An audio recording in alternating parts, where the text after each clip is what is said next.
Hi everybody, happy Saturday. I'll let you guys start coming on. Today is just Q&A. Ask me anything that you want to know. Go ahead and come up with your questions. I'll do my best to answer. Hi everybody, happy Saturday. Having a little bit of mushroom coffee. My husband got me this cup before I left. It says, "I love you more, the end, I win." Hi. If anybody has any questions at all, that's what today is about. I've had some pretty intense lives lately with my plastic surgeon, Dr. Mark Monty, and a lot of different stuff. So if there's any, hi Terry, if there's any, hi Parvna, hi Germany, Christine, if there's anybody that has any questions about anything. But I do want to tell you about this book that I was reading. Gosh, I wish I knew the title of it. I'm going to talk about that in a story. I was listening to an audio book about the Ozempic weight loss shots and some of the negative side effects. Hi, Judy. I'm so glad you're here. Please, do you know anything about Lima laser? Yes, I do. I don't know if I really want to go into that at great depth because I need to do a little bit more research on that. I did have one and I started using it and it gave me a massive rash, which is really weird. It made me think that the energy was too high in that device, the way that I was using it. But I'd like to know if you've been using it and what do you think about that? Somebody said, "Nice to see you. You're my highlight this evening." Oh, Christine's so sweet. Today I'm going to be going to lunch and a movie with my daughter, so I don't know how long I'll be on here. How get saggy skin after pregnancy? Grace, it depends on how long, because a lot of times that skin will bounce back. But what I have found with my own skin, like I grew 3 human beings in this stomach, so I know a lot about crepey tummy skin. I microneedle every month. Hi, Oreos. It's so good to see you. I love that handle, by the way. I microneedle my skin every month. That said, when I hit menopause, I mean, remember you guys, perimenopause starts in your 40s. It averages from age 40 to 44 is the beginning of perimenopause. And so when that happens, your collagen starts declining. When your estrogen declines, your collagen starts declining, and that ends up with a little bit more crepey skin. So if you notice, like if you've had a child or multiple children like I have, and your skin bounced back right afterwards, then for me, it kind of bounced back until it stopped bouncing back. And that was like mid-40s. So now at 56, thank you so much. Now at 56, I've found that, and now I'm deep in menopause at 56. Like I am menopausal, not perimenopausal, but menopausal. And the skin, the crepiness of the skin is a little bit more difficult to catch up to. So when we talk about crepey skin, there's a couple different things that thicken the skin. One is retinoids. So remember, your skin does not stop here. Whatever you're using, your active ingredients, Angela said, me too, exactly with the tummy. It's really weird because, I've grown 3 human beings, like I said, and it stretches, it goes out, in, out 3 times. And afterwards, I stopped having my children in my 30s, and it was perfect. Like I never thought about, I would have crepey skin. And then when I hit menopause, it was like, I did grow 3 human beings in that stomach, and this is what's going on. So I really started microneedling my stomach on a regular basis with the Dr. Pen. I do that every single month. That said, I'm probably still going to have a little bit of a nip tuck down here to try to get this crepey skin out. And that's kind of my philosophy about everything. I do everything I can at home to improve the health of the skin on a consistent basis until I figure out like, this is not going to improve any further. And then you either accept it or you do something about it. So I'm just now looking into a scar revision and doing a little bit of something with the skin on the tummy. I missed some questions. That said, the two things that you want to do when you're talking about crepey skin is microneedling, because that creates those microtraumas that call on your own body to produce that collagen and elastin. That will thicken the skin. So I talk about this a lot. You know, when you look at your parents' skin or your grandparents' skin, depending on how old you are, or your own skin, depending on how old you are, we get this crepey thin skin that happens, right? So if you pinch and it bounces back, that your skin is a little bit thicker. But if you pinch it up and it stays there for a little while, that's losing that elasticity in the skin. And to combat that, there's two main things that you can do. One is the microneedling every month. The other is retinoids. Both of those thicken your skin, and you want to use those and do those treatments everywhere, if that's something that you're dealing with. I think I'm starting menopause. Izzy, how old are you? If you think you're starting menopause, you're probably in menopause. Let me scroll back a little bit and see what, are you in the West Coast? Right now I am in Northern California with my daughter, and I'm going to be here for another 10 days or something like that. Yeah, we just found her an apartment, and so we're going to be moving her in. I don't have crepey skin from childbirth. I just have kangaroo pouch. Kangaroo pouch. You mean just like, so it's like a thicker skin that's just kind of down here. I would, anytime that we're dealing with skin and we're talking about a crepey skin, I automatically think retinoids and I think microneedling for sure. But the kangaroo pouch, that sounds to me like there's a layer of fat there. Let me know if that's what you're thinking too. Good morning, beautiful. What do you think of a vampire facial? I love it, because a vampire facial is literally microneedling, and then they draw your blood, they'll spin it to get that platelet-rich plasma out, that really nice liquid gold. And a lot of times they'll microneedle and use that serum and microneedle the serum from your own body into your skin. And then in addition, if you got somebody really good, they'll take that and inject it just underneath the skin as well. I love it. It's great. That said, it's not cheap. So Izzy, on a consistent basis, if you went in for a vampire facial a couple times a year, but then you also microneedled your skin at home once a month, your skin is going to be great. Charlotte says, what do you recommend for building muscle? I'm weightlifting and taking your collagen and vitamins. Weightlifting. If you're not building muscle, well, Charlotte, first of all, you got to look at your hormones, because, and I'll grab my hormones on the side of the bed right now. You got to look at your hormones. So Charlotte, I don't know how old you are, but when your hormones decline, which start in your late 30s, if you're in your 30s, now is a great time to go in and get your hormone levels tested. If you feel great in your 30s, this will create a great baseline. So my suggestion is go in, get your hormones tested. Usually they do them with a saliva test as well, which is a little bit better than a blood test, because it's giving you a little bit more of a, basically it's just giving you a different times of day screenshots, because your hormones fluctuate throughout the entire day. So Charlotte, make sure that you're optimized in terms of your testosterone, because when we go through menopause, perimenopause, it's not just estrogen that drops. Our testosterone drops as well, and both estrogen and testosterone will decrease that muscle mass. And in our mid-30s, we start losing muscle mass by 1 to 3% a year. So you got to start lifting weights. If you're just running on a treadmill, that's not going to be enough. We can't work out the same that we did in our 20s, because our bodies are changing and our bodies need different things. So we need to remain flexible. So that's why I do yoga.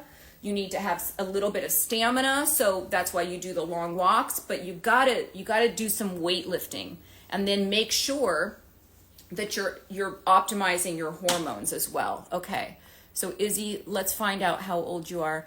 I've been using Manjaro to lose weight.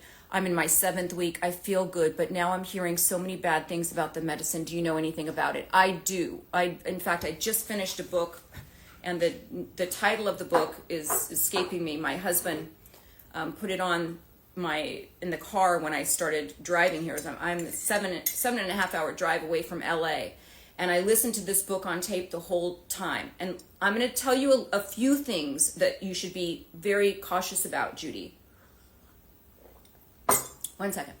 So when you're on those kind of weight loss medications that are those, semaglutide type of things, Wegovy,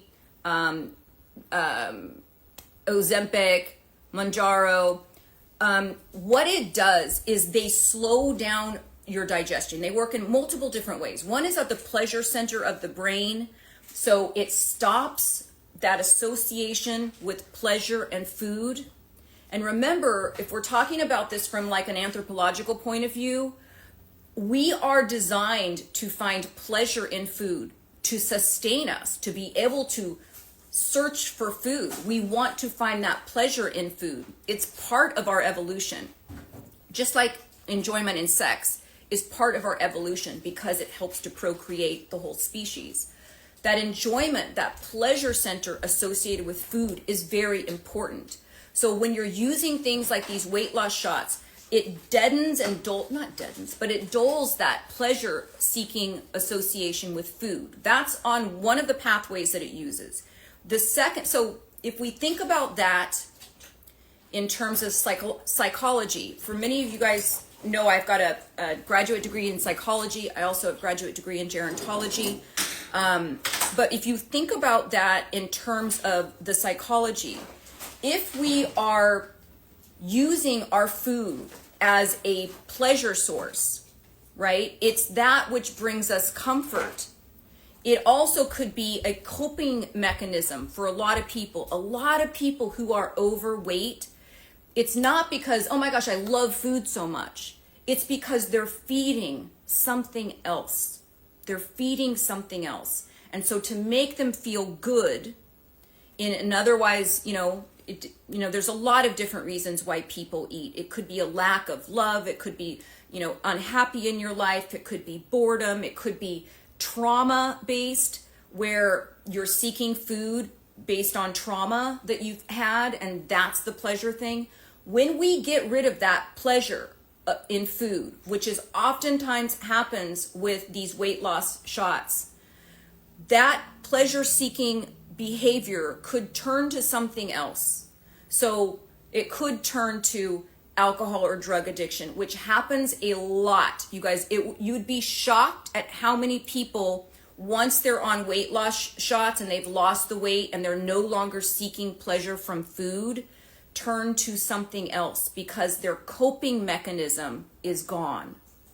Does that make sense? If your coping mechanism is gone, and that's how you used to cope, was just eat food, sugars and carbs, and now you can no longer do that, or it's been, lessened a little bit because of these shots, you oftentimes seek alcohol, gambling, sex addiction. There's a lot of other stuff that ends up, people use that for coping. So that's one of the things. The second thing that's really bad, not really bad, because if you are obese, or if you have type 1 diabetes, type 2 diabetes, and it's going to help extend your life and help you get healthy, then by all means you should be on those shots, because you're really kind of limiting your life, and your health span and your lifespan will be shortened. So it's important that you get back to metabolic health, but it's also important that you immediately insert another thing that brings you joy, another coping mechanism, like yoga, for example. Every time if you felt like, I can't handle this situation, and you used to turn to food, you've got to have something else in there that's healthy, because you're not always guaranteed that your next coping mechanism when your food is gone is going to be a healthy one. There's just no guarantee, so you have to immediately insert that in. So the second thing that's kind of bad with these weight loss shots is it slows down digestion. So when I talk about my Ozempic weight loss bundle, which you can find on that shop.liveyounglifestyle.com, you can go to my website, liveyounglifestyle.com, and I talk about fiber. I didn't bring some of them, but I did. Kaylee, can you just grab me like my vitamins up there and just put them right here? Sorry. So sorry, my daughter's getting ready in the room. But when I talk about like the healthy way to lose weight, it's by adding fiber into your diet so it slows down the way sugar enters your bloodstream.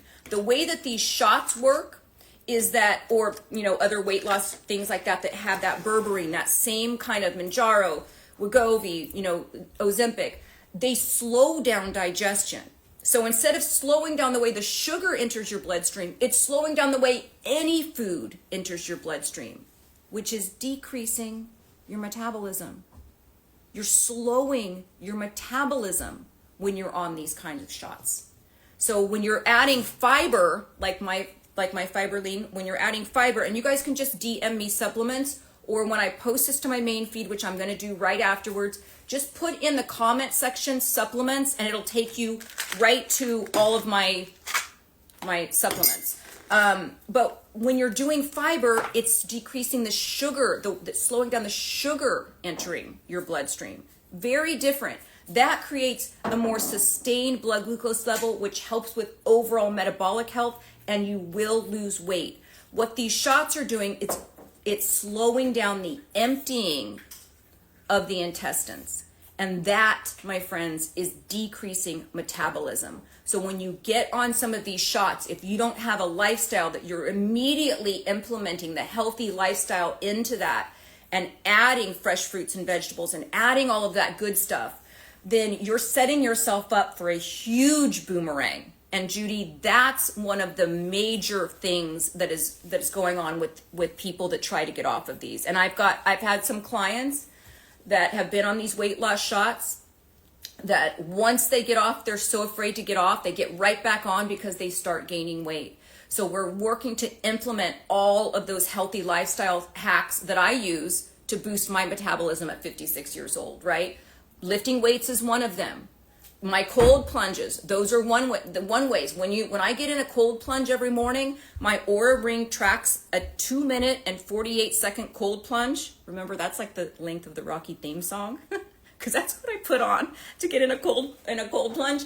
But it tracks it as a 15 to 20 minute moderate workout.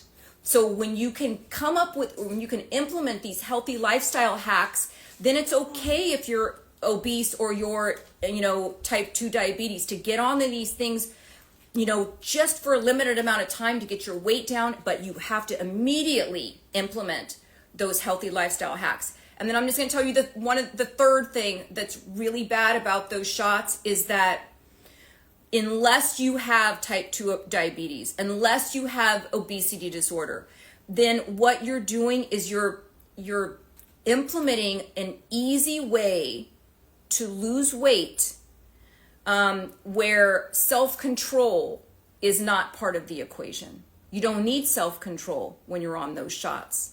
So I want you to think about that for a second. If you've ever struggled with an eating disorder, or you've got a negative self-image that like you can never be too thin.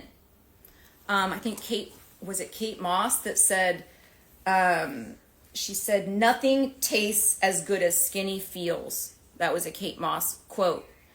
And so these weight loss shots and these drugs are now, we become better and better and better at them, right? Science is getting better and better and better in terms of how do you lose weight without having to tough it out and do the willpower of it, or having to do the healthy lifestyle hacks.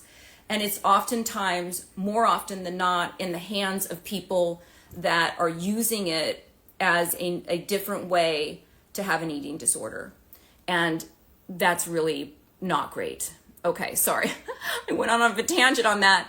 No non-gas, really crepey legs. Yeah, you can microneedle your legs. I microneedle my knees, I want to say, every 4 to 6 weeks. Because I've got a little bit of I've got on these really wide jeans, but there's, like anybody my age, I don't know if you can see this. Let's see if I can try it. I'm going to stand on the couch, you guys. But, we all have, when you get a certain age, a little bit of crepiness here. No matter how much muscle mass I build in my legs, I'm still going to have that because I'm 56 and I'm menopausal. So microneedling, Retinoids, those are the things you want to use. 45, I'm 40. Oh, Izzy, you're perimenopausal. Yeah, you're started to spot at the end. Yes, you're absolutely perimenopausal. If I were you, I would make an appointment at your OBGYN just to get a recommendation for a hormone specialist in your area. Remember, perimenopause, you guys, starts between 40 and 45. And if you're having irregular periods, you're getting more periods or less periods, or you're spotting, or you're missing a month, you are perimenopausal. And that's when you're going to start getting the weight gain. That's when your skin is going to start getting crepey. That's when you're going to start getting like a brain fog, ADHD type of symptoms where you can't stay on task. Your sleep will be affected. Your stress level will be affected. Depression, anxiety, all of these things, hair loss, all of these things happen when our hormones start changing. So Izzy, get into the doctor. Oh yeah, you used to live in NorCal. Okay, I'm scrolling. I got one and skin was like I was reborn. I'm sorry, I didn't follow that one. What to use for microneedling at home? I have a doctor pen. I think I brought it with me. I think it's in the bathroom actually. But also you can use rollers. So I use a doctor pen. You guys can just, once I post this to my main feed, just comment microneedling and then check your DMs and you'll get my whole microneedling guidebook that shows you safety. It shows you different needle links. It shows you the different devices that I use. So you can download that and click on that. It'll take you right to the rollers that I use for bigger body parts, as well as the doctor pen, which is the more professional one that I do at home. Okay. Oh, my husband just joined. I miss him. So Charlotte says, I'm 57, had a full panel done, and estrogen is low. It would be shocking, Charlotte, if it wasn't low at 57. I'm 56, and if I didn't have my hormones, I'm going to tell you right now, when I got married to my husband who's on here at 50, and I was not on hormone replacement yet, and I was 6 or 7 pounds heavier, and I didn't have the hot flashes, the typical hot flashes and night sweats until right after I got married. My poor husband. Right after I got married, then boom, it felt like I fell off a cliff and like an inferno was coming out of my chest. And so I called my doctor who I had already, my hormone specialist who I'd already had on Instagram Live, but I didn't think I needed the hormones yet. And I called her and I said, oh, yep, I need the hormones. So absolutely, 57, I'm telling you, you guys, midlife weight gain is a thing. Midlife muscle loss, that's a thing. Midlife weight gain is a thing. And if you think about that, there is a tie between muscle and metabolism. So if your muscle is already deteriorating, just decreasing with time, which happens, and you're not on hormone replacement therapy, then your muscle is going to go down. But guess what also happens? Fat starts infiltrating the muscle. And once that happens, it's called sarcopenia. It's very difficult to lose weight after that. So you gotta be on top of it. Charlotte, get into the doctor. Estrogen, you guys, do not be afraid of hormone replacement therapy unless you have a very, very rare gene for breast cancer. All of those studies where they were saying that hormone replacement therapy causes cancer have completely been debunked. I don't know why there hasn't been a public announcement on every news channel. Just like when that study came out, they jumped the gun and put it on every news channel that hormone replacement therapy causes cancer, and all of that stuff was pulled from the shelves, and every doctor since then had been afraid to prescribe that for women. Now it's been debunked and nobody's screaming it from the mountaintops, but they should be screaming it from the mountaintops. Hormones, the same hormones have been in your body your entire life. To replace them with bioidentical hormones makes no sense that your body would not be able to tolerate that. What your body can't tolerate is the lack of them. That's what all of the symptoms are coming from. Okay, scrolling down. What is a good exercise for a bigger user BA? I don't know what that means. Rephrase that and put it again in the comment section. Okay, scrolling down, everybody. I don't think I'll be on, maybe, who knows. If you guys still have questions, I'll probably stay on here till 1. Okay, scrolling down. This is very interesting, important. Maybe it's important for eating disorders too. That's what I was saying, Christine. It's now, we have taken the willpower. Listen, there's a lot of people that would be anorexic if they had the willpower to do it, because they have the mindset that they're not okay with their body and that the skinnier is better, and that's what's more attractive, and that's going to get them a job, and that's what's going to make them happy, but they don't have the willpower to not eat. And guess what? Those weight loss shots have taken willpower out of the equation, and you see these ever shrinking celebrities and ever shrinking people that do not need to be on that drug, and they are fucking up their metabolism for the future. They just are. They are. And it's too soon, you guys, to know any sort of long-term effects. They don't know any long-term effects on fertility. They don't know any long-term effects on metabolism, other than when you get off of them, that weight comes back because you have slowed down your digestion. You have slowed down your digestion. That's what makes you full. That's why they're saying, oh, you're satiated, you stay fuller longer, because it slows down the way that your intestines gets rid of your food. That's not healthy. It's not healthy for you. But you have to weigh it. Am I pre-diabetic? Am I diabetic? Is my weight so heavy that it is shortening my lifespan and shortening my health span? That is the balance that you need to think about before you think about, I've got 10 pounds to lose, I have 15 pounds to lose, I have 20. If you have 20 pounds to lose, you should not be on that shot. Come and work with me. I'll help you. That's not the way to do it. I'm telling you, it's not the way to do it. If you've got 100 pounds to lose, like somebody that would have had gastric bypass surgery, that's the person that needs to be on the shot.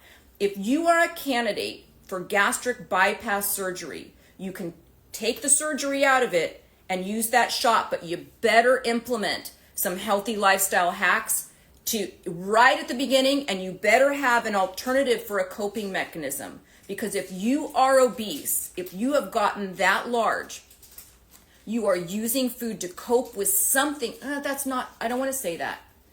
It's not inevitable that you're using food to cope with something else. A majority of people that are obese there's a metabolic distress that happens. There's a lot of coping with food. I'm not saying everybody, but there's a lot of people that are using food because they're hungry for something else that has nothing to do with food. Does that make sense? Okay, scrolling down. Charlotte said, I gained 10 pounds this last year from age. Charlotte, it's your hormones. It's your hormones. Like I said, before I got married, I was heavier. I was 113. I'm super small, you guys, so don't think about the number on the scale. I'm like a very petite person. I wear a size 5 shoe. 5. Okay, so I'm tiny. That said, I was at least 8 to 10 pounds heavier than I am now before I started hormones. So before you start looking at some crazy diet thing, go get your hormones checked. Make sense? Okay, how to avoid stretch marks during pregnancy. I used like a coat. What was it that I used? Oh my gosh. What was it? Cocoa? It was like a cocoa butter. Shea butter? It was like a cocoa butter. You'll see it's a white bottle, and on the bottle you'll see like a pregnant woman, and it's like a cocoa butter thing. I slathered that stuff all over me all the time. But that said, there's a genetic component to how much your skin can stretch. So yeah, you do all of the stuff that you can. Hey Jean, oh my God, I miss you. You do all the stuff that you can with that kind of stuff, with keeping it moist, right? That's super important. But there's a genetic component to stretch marks. And once you have that baby, then you can microneedle the heck out of them. And it really does help with stretch marks. Okay, scrolling down. Christine said, and lifting weights and my vibration plate, I love too. Yeah, that's great, Christine. I'm so glad you got that vibration plate. You guys, if you want, let's see, do I have that in my linked tree? I think I do. If you go to the link in my bio on Instagram and you click on that, you'll see there's a link for the vibration plate. I just want to quickly tell you how that works. You know, when you're off kilter like this, a vibration plate works like this. The bad ones that you'll find on Amazon for like under $100 go like this. You're basically bouncing. That's not the same. This movement underneath your feet does not increase your gravitational pull. This movement, the tilt, think of a tilt-a-whirl, right? When you're at the fair and you're like that centrifuge glued to the side, that's increasing your gravitational pull. When you're tilting like this, a vibration plate that's good tilts, it increases your downward pull as you're trying to keep your balance. So whatever weights you're using, or even if you're just stepping on a vibration plate, it increases your weight bearing exercise, which increases bone density and helps build muscle mass. I love that you have that, Christine. Okay, scrolling down. What mascara do you use? Kaylee, can you grab the mascara? We just had this conversation yesterday when we were at CVS, because I did that live show with Making Up for Lost Time.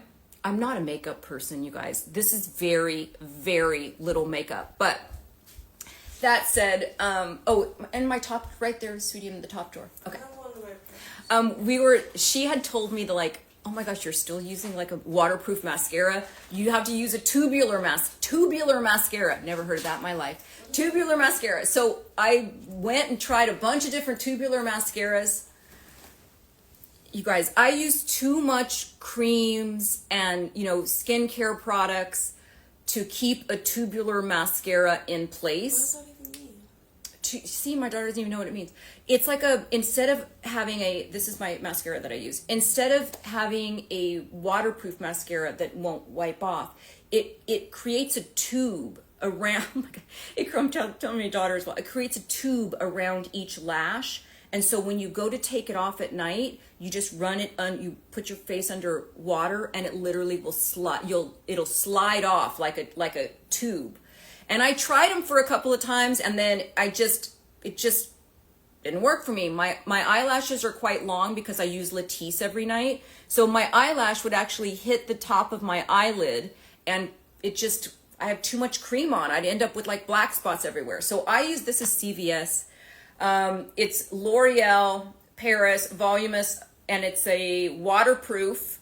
We were just talking about how and it's black brown. We keep trying to use other. I think for the last 15 years, I've tried various mascaras, and I still go back to that one. Hope that helps.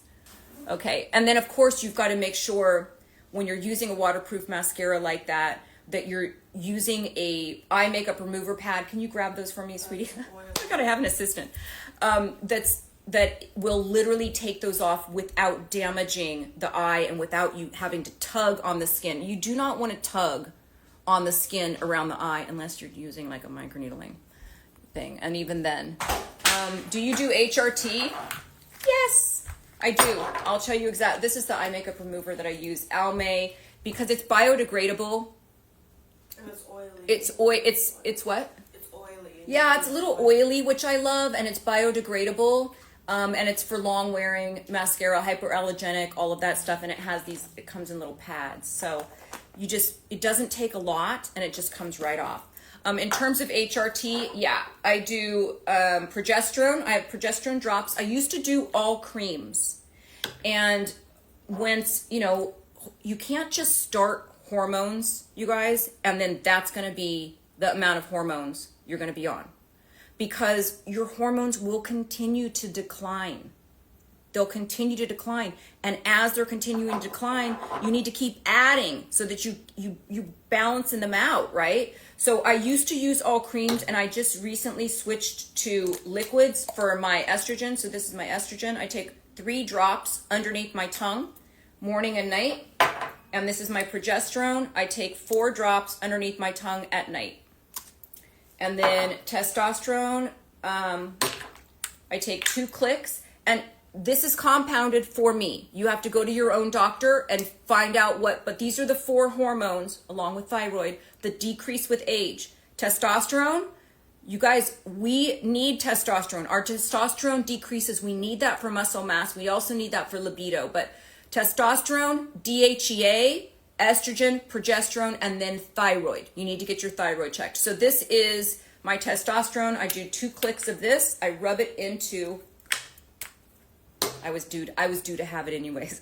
I rub it into my part of my inner arms, because this is the thinnest part of your skin on your inside of your wrists. That's where I rub all of my creams.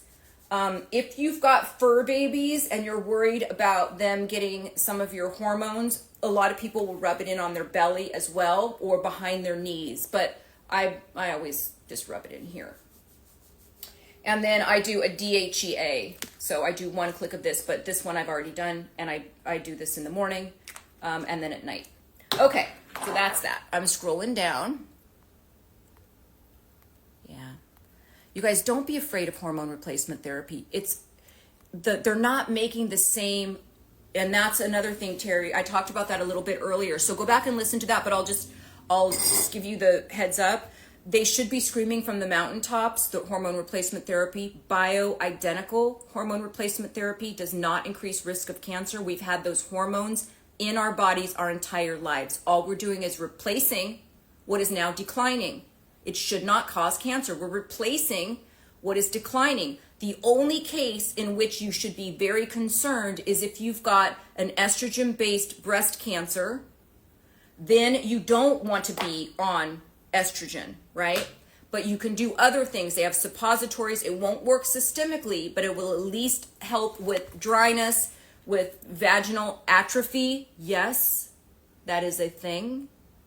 Your vagina, your lips will start to atrophy without estrogen. So if you are somebody who is at risk, and that's a very, very, very small percentage of breast cancer. Even if you have breast cancer, it's a small percentage of people with breast cancer that have this gene that is estrogen-based. It's an estrogen-based cancer. So talk to your doctor, weigh the risks, but they need to be screaming from the mountaintops that hormone replacement therapy does not cause cancer, only in this little teeny tiny amount of people.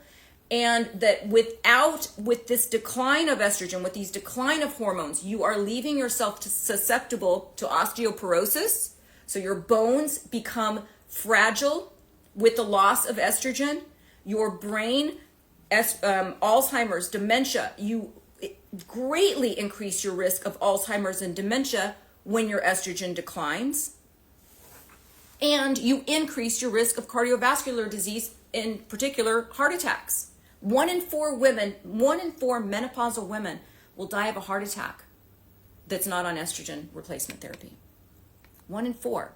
What form? I just went over that. Are you talking about? I don't want to get too much into that. You would have to go and speak with your doctor about that in terms of like, are you at risk?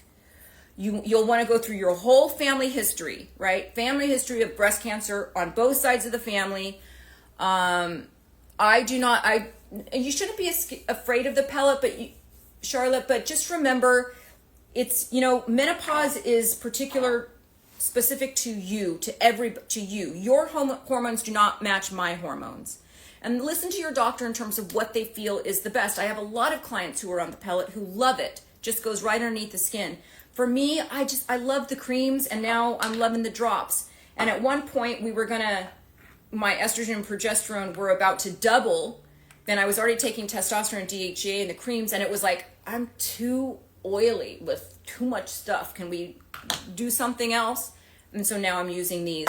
They're just under the tongue. Very super, super easy. Okay, scrolling down. Is 100 glucose mean that? Yeah, that does. If you've got a T gallons, if you have a resting blood glucose level, fasting blood glucose level, meaning when you go to get your blood work done in the morning before you've eaten anything, if it's over 90, you got to get it. You're in metabolic distress. So you're setting yourself up to continue to gain that weight. You got to make some major lifestyle choices. But I would not go on any sort of weight loss shot unless your doctor says you really need this for your health, right? It's that balance.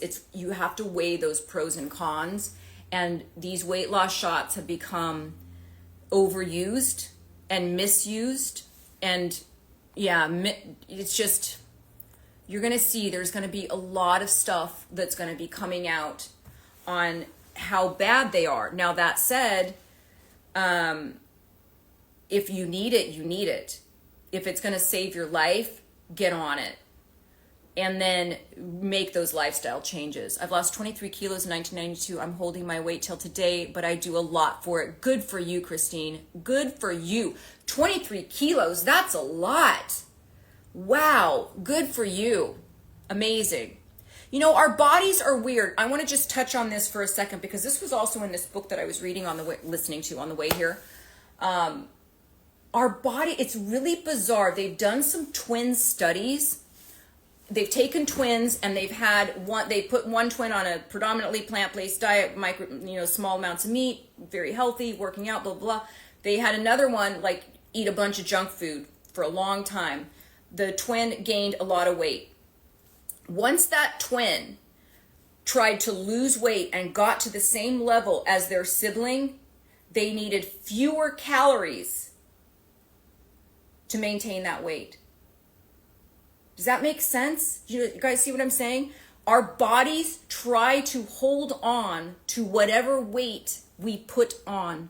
That is evolution, right? Because we have been evolved to go long periods of time without food. And once we eat our body and we get to a certain point, our bodies want to hold on to it for dear life. We don't want to just get rid of this fat. Let me get rid of this fat. Our bodies are too new in terms of the whole scheme of time to do that. Our bodies want to hold on. So if you gain 20 pounds, Robert De Niro gained a bunch of weight for some movie, and he said he was shocked how easy it was to put on and how super difficult it was to take off. And when you get back down, what the research shows is that when you get back down to that level that you were prior to gaining weight, you're eating actually less calories than you did before you gained the weight. It's like now all of a sudden you can't eat the same. So the twin that had a constant weight could eat more calories and maintain that weight than the twin that gained weight and then lost weight. Now he couldn't eat as much as his sibling, and they were the same weight. Your bodies are made to hold on to weight. So the best piece of advice I have is don't put it on in the first place. When you see it start creeping up, make those changes now. Go in and get your hormones tested. Go and start lifting weights. Make those lifestyle changes. Get rid of that processed food. Make sense, everybody? Okay, scrolling down. Palmer's Cocoa Butter. That's the one I was thinking of. Palmer's Cocoa Butter Stretch Marks Cream. That was it. I can picture the bottle in my head. Yeah, that was it. Thank you so much, Tara. Hey, my sister's here. Hey, Deb. Do you have hair extensions? I do. I'm addicted to hair extensions. I don't wear them every day, but I love them. Okay, moving on. She's the one you told me to follow. I love her. She's the one you told me to follow. I don't remember who that was. I love that mascara. Okay. L'Oreal Voluminous is the best. Oh, good. How do you feel about the pellet? Perhaps I start with the cream. I think the cream is a good place to start, but Charlotte, if I remember from up there, I think you were 57. I think that was right. I don't know if the cream is going to be substantial for you now. I would start getting in there. And listen, you guys, everybody's hormones are different. Your hormones, even when you were 30, are not the same as your friends when they were 30. So you really want to make sure that you're having adequate amounts of hormones. You want them up to the level that they were when they were optimized, because that's where it's going to start protecting your bones and your brain and your heart. So if you're on hormone replacement therapy, but you still have dry skin, You still have dry vagina. You're still like losing hair. Your muscles aren't really grow. You're still packing on weight. They're not high enough. You're not on enough. You don't want to go low. Remember, hormone replacement therapy does not cause cancer. It's a small amount of people, a very, very small amount of breast cancer that it will affect. Very small amount.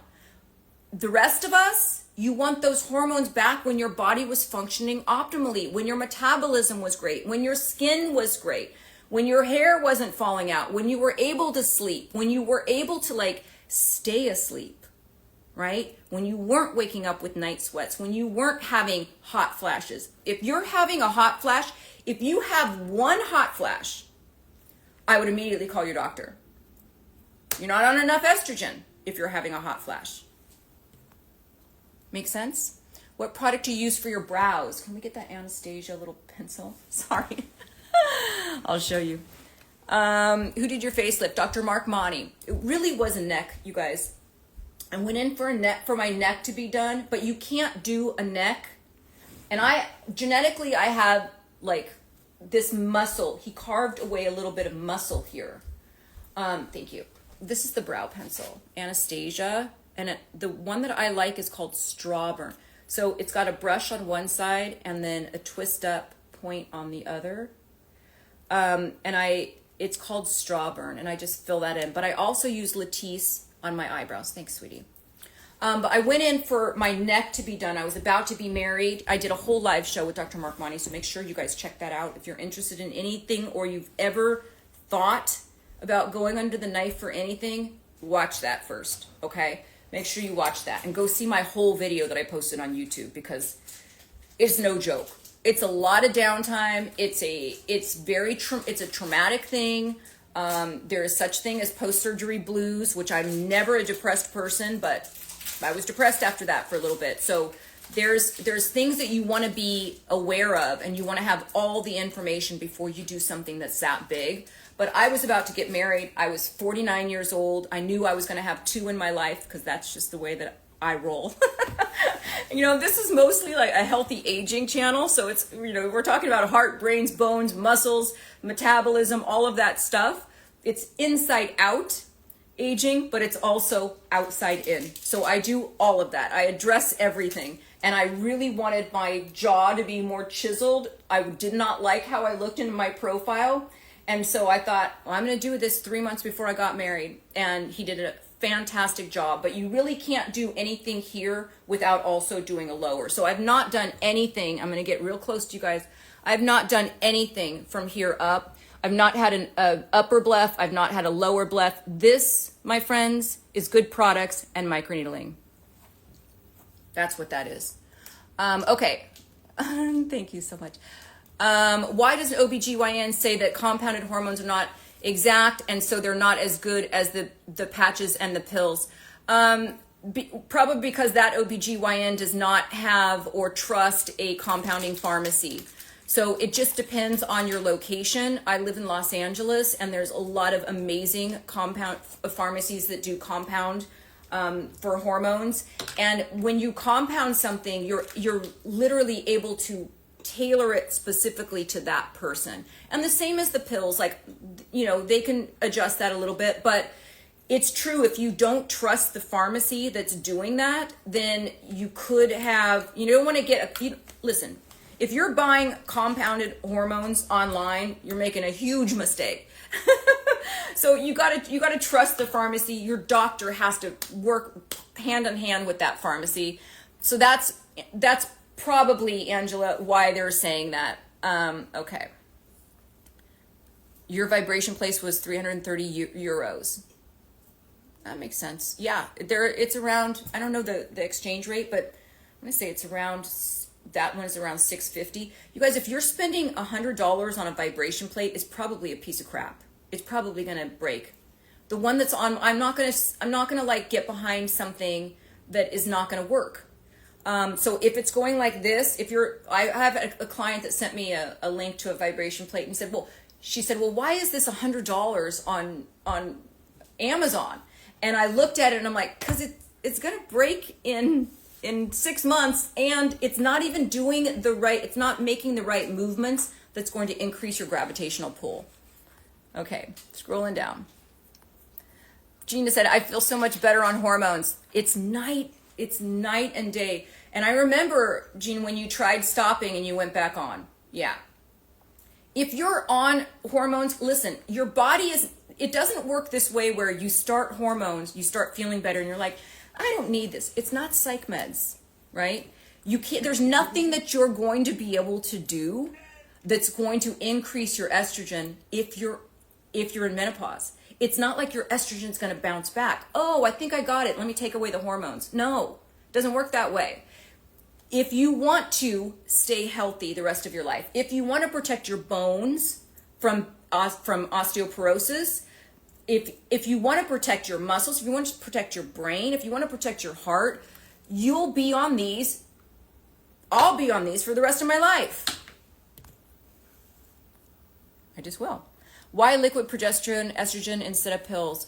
It's just what my particular hormone specialist recommended for me. So again, Lisa, talk to your doctor. Make sure that you're really conveying all of those symptoms. And you guys, it's estrogen deficiency does not just result in hot flashes. You got to keep your eyes peeled because you might not ever have hot flashes, but you might have brain fog. You might not remember things. When you are in estrogen decline, you know that thing that happens in midlife where you're like, where did I put my keys? Oh, what is that again? This is brain fog. There's also like not being able to stay on task. You're half-assing every little project around the house and you can't seem to get anything done. You're like spinning. That is a loss of estrogen. So we have to be aware of what all of the symptoms are so that we know when we're having those symptoms, we're not on enough estrogen. Kay Rackman, on hormones for life. Yes. In fact, I think when we worked one-on-one, you weren't on hormones at first. And I'm like, the first thing I said was, wait a second, get your butt in and get on hormones. Okay. Scrolling down. Do you recommend your hormone doctor? Do they do telepath as I live in New York? They do. Dr. Nina MD, Beverly Hills. Dr. Nina MD, Beverly Hills. She will do a Zoom with you. Your arms are toned. Thanks. That's because, I work at it, you guys, because muscle equals higher metabolism. Your muscle is calorie burning machines. I want you guys to think of it that way. The more muscle you have, the more calories it takes to support them. It doesn't take a lot of calories to support fat. It just keeps growing and growing and growing. It takes a lot of calories to build muscle. It takes a lot of calories to maintain muscle. And that, increases your metabolism. I was really fighting to lose these 23 kilos and I made a lot of mistakes. Don't beat yourself up because almost everybody, when they start trying to lose weight, makes mistakes. The biggest mistake you could do is to starve yourself. Biggest mistake you could do because you're slowing down your metabolism. You want your stomach to keep active. You want your metabolism to keep revving. You've got to build muscle mass. Doing the cold plunge helps as well. But those kind of things, like, you got to be on top of it. Thanks so much for all your explanations. There's another lifestyle. Wait, hold on. Ooh, I missed that. There was another lifestyle then today. A lot of things changed. Oh, that was another lifestyle. The first 15 kilos were easy to lose. After that, it was difficult. Microneedling for stretch marks. Would you advise it? Absolutely. Absolutely. It got rid of the stretch marks I have on my hips. Nancy says, I'm 61 and I've never taken anything. I'm nervous to take anything. Is now too late. It's not. Yeah, I would say today's Saturday. On Monday, make a call to your doctor. Make a call to your doctor. That study that was debunked. Oh my God. The study that was debunked a while ago, they had said that over the age of 60, they put people on, they were already menopausal. Tell them, give us 10 minutes. They were already menopausal and they put them on synthetic hormones. And then there were problems. That is not what they have today, you guys. Modern medicine is amazing. Okay. When I tried the higher level of hormone, it made me, made me miserable. I was moody, crying for no reason, outbursts. Yeah, that's not good. Then that's not what, you shouldn't be on that higher level. What are your thoughts about eliminating sugar from the diet to lose weight? Thanks. Eliminating sugar is hard. I'm going to tell you guys right now, sugar lights up the same parts of the brain as cocaine. Eliminating sugar is hard. I would never say eliminate anything from your diet other than alcohol, because it's poison. And you will lose weight. But eliminating sugar from your diet is difficult. Managing sugar in a way that keeps your blood glucose level more stable. So having any sort of dessert at the end of a meal, never snacking on fruit. Don't eat fruit on an empty stomach. Don't eat carbs, starchy carbs or sugars on an empty stomach. It's like that plant, if you got a plant that needs water, you know how the leaves are like this. And then all of a sudden you put water in, it's like, hello. That's what happens when a plant is deprived. The first thing you put in your body when your body is empty of calories is super important. So if you are putting sugars in your body, that is like the top part of your intestines is where that is pulling through your bloodstream super quick because your body's deprived. And guess what? Way more likely to be stored as fat. Any sort of fruit juice, any sort of fruit, any sort of carbs like that. I wouldn't say give up sugars, but you want to be very smart about it. Realize where sugar is. Sugar is in bread. Sugar is in starchy carbs. Sugar is in juice. Sugar is in fruit. Have that after you've had stuff with fiber that doesn't have sugar, like vegetables or a fiber supplement. Then it slows down the way that sugar gets pulled through the small intestines. And in fact, it will go all the way down through your colon before it's pulled through to get into your bloodstream. And by that, you're literally creating a more stable blood glucose level. You're not going to get those spikes and then those crashes.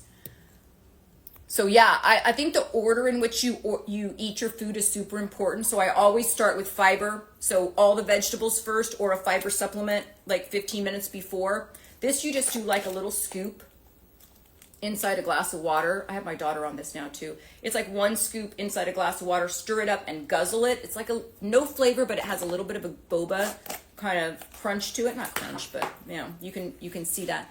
And then what that does is it creates a mesh in your small intestines. And anything that you eat after that, it slows down the way that sugar gets pulled through the small intestines. And the slower that sugar enters your bloodstream, the more stable blood glucose level you're going to have, the less likely it's going to be stored as fat. And it also helps with all your cravings because you're not spiking your blood glucose level and then crashing it. I feel like that too. I think you should do what makes you feel good. Yeah.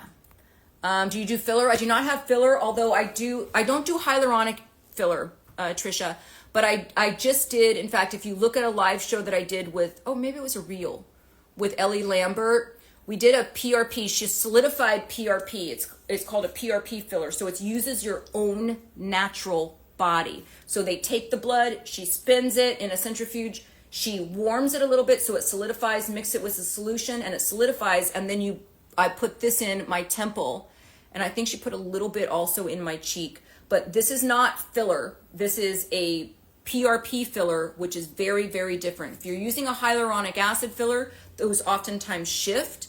This is improving the health of my skin. Okay, she said each dose might be slightly different, but I don't think that's a big deal. Yeah, I don't think that's a big deal. But make sure that she understands, like she trusts that pharmacy, right? If she doesn't trust that pharmacy, then I'd either go to a different doctor if you really want to do the creams instead of the pellets for whatever reason. And it's your journey. So if that's what you decide you want to do, find a doctor that's comfortable enough with a compounding pharmacy to be able to do that. Izzy said, I'm ready to start Botox. I started Botox in my, I want to say early 30s, and it is the best in terms of prevention. So even when my Botox wears out, I don't have the etched lines that you would normally have, and that's preventative Botox. Okay, let's go down. Is there a specific eye care routine we should be doing in our 20s to avoid the side wrinkles, or is that genetic too? Yeah, I mean, microneedling. microneedling. Your collagen starts decreasing in your 20s. When our skeletal muscles are done growing, oh my God, it's 1 o'clock. Okay, this will be the last question, you guys. When our skeletal frame is done growing, right? We need so much collagen to grow into a human being. That's what it takes to grow the skin, to stretch the skin. Think about the amount of collagen that it needs for you to grow it from a baby to a full-grown adult. Once that skeletal system that frame is done, your collagen starts decreasing. So yeah, that's when you want to add like retinoids. That's when you can start microneedling. That's when you can start doing preventative Botox. I also have a full Younger Looking Eyes guidebook, you guys. It's on my website, Live Young Lifestyle. You go to liveyounglifestyle.com, and then you'll see on the top bar, there'll be protocols. Click on that, and all of my protocols are there. The calendar, the skincare gadget calendar, the microneedling protocol, Younger Eyes, a retinoid guidebook, the ultimate skincare routine. That's all on my protocols link on liveyounglifestyle.com. Okay, that's it, you guys. It's 1:02. I'm going to be taking my daughter to lunch and a movie. And yeah, that's it. Okay, I'll post this to my main feed. Again, if you guys are interested in the supplements, just comment supplements. Once I post it, comment supplements. If you are interested in that, you can actually comment eyes in the comment section and check your DM, and it will give you the guidebook for Younger Looking Eyes. You can comment microneedling in the comment section. It will give you the guidebook to that, or you can just check on liveyounglifestyle.com. Okay, you guys, have a great rest of your Saturday. I'll see you tomorrow for some sort of demo at 12. Bye.